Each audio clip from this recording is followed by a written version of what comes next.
Next required: Arduino board and ultrasonic sensor. And this is micro servo motors and breadboard. And the last is male to female jumper wires. Arduino. Line 1 include servo.h. Line 2 servo my servo. Line 3 const int trig pin equals 3. Const int echo pin equals 6. Long time duration. Line 6 int distance void setup. My servo attach 9. Pin mode trig pin output. Pin mode echo pin input. Serial begin 9600. Void loop. Digital write trig pin low. Delay microseconds 40. Digital write trig pin high. Line number 2 servo my servo is ito po yung sa servo motor. 3 cons int trig pin 3 is yung pin 3 is nakakonect sa servo motor and echo pin 6 is sa servo motor din po. And long time duration is sa distance po and int distance. Para sa void setup, line number 8 and line number 10, may servo attach 9. Pin mode trig pin output. Siya po yung magiging output na gagalaw yung servo motor ng up and down.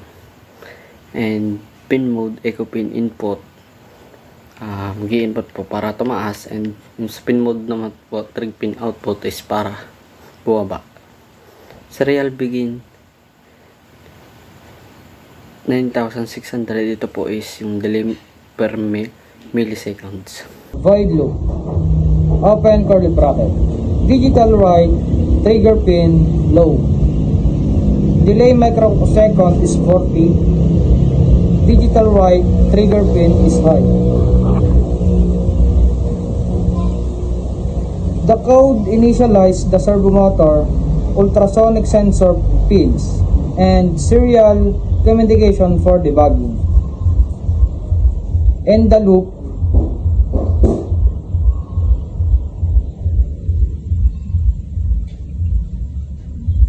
function, it reads the distance from the ultrasonic sensor and moves the servo motor accordingly. The distance, get distance.